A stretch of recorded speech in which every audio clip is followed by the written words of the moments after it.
What's up, katambayers worldwide? Ito muli yung DJ Rico Tambay, guys. Papunta tayo ngayon sa concert ni Bamboo and Sarah. And syempre kasama natin si... Iyan tayo eh!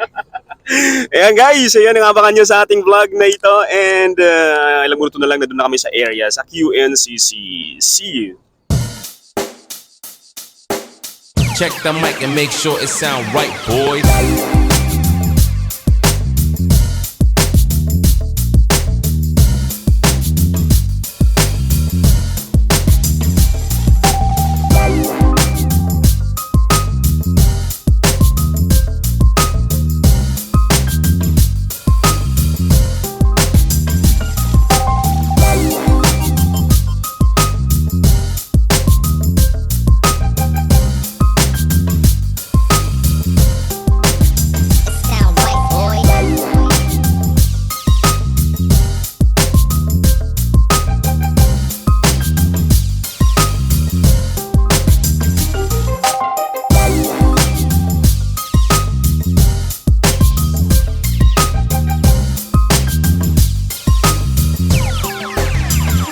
Finally, ayan, nakarib na tayo dito sa may QNCC at kala namin maaga na kami pero may mga maaga pang nagsipuntahan dito. Ayan, mga ka-workmates ko, vlog for more daw.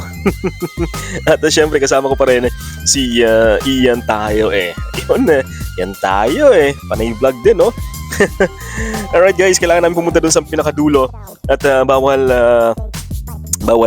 sumingit sa pila kahit may mga kakilala ka dyan, oo. At baka sugurin ka ng mga yan, no? Alright, so kailangan natin pumunta doon at ito, okay naman, mabilis naman yung sa pila at kailangan lang natin kumuha ng wristband. I-present lang yung ticket at bibigyan tayo ng wristband. May ano to, yung kulay ng wristband ay iba-iba. So sa atin is kulay red para sa bronze. At ang kaya pala dito ay 100 reals lang naman. So ito yung pinakamababang ticket na nakuha natin. And bibigyan tayo ng wristband at saka tayo papasok doon mismo sa kung saan gaganapin ang concert ni Bamboo and Sarah. So antayin lang natin na bigyan tayo ay at isuot sa atin para makapasok tayo doon sa loob. Dahil pag wala ka nito ay bawal kang pumasok doon. Alright, eto, pasok na tayo sa loob. At makikita naman natin dito na medyo ayun, wala pa masyadong mga tao. Ito yung bronze section dahil mag-alas 5 pa lang at nakisdatingan na yung mga kababayan natin. Yan tayo eh, vlog for more. Alright, so eto na, eto yung mga office mate, madala silang mga banner, oh. Talagang pinaghandaan. At eto talaga makikita natin yung mga Pilipino, may dumaan lang. Sigawan lang kaagad. Ayan, mga Pilipino parang nililibang lang yung sarili dahil 3 hours pa bago mag-umpisa yung show. So wala na silang front act eh. So parang boring kasi kailangan mo lang maupo mag-antay lang hanggang alas 8 ng gabi bago magsimula ang show. So ito, magsisimula na siguro kasi nandito na yung mga host natin para sa show. So let the show begin. Hindi lang po mga Filipino community na andito, pati yung mga very generous sponsors. Right, and of course we would like to thank our sponsors. Alright, and of course it's going to be an amazing night. We are all going to have fun. We will be... Hindi ko na sila makakasama ulit eh. What's up? Kamusta po kayo? Coach, when was the last time you were here po? You know, I don't remember. But Hindi na. it's pretty recent, but I just don't remember. Ako ano po, 2019 yata. Tama ba? 2019 niya. We're so happy to be here. Maraming salamat po. Thank you for the opportunity to perform for all of you tonight. Salamat! We want to thank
pala dyan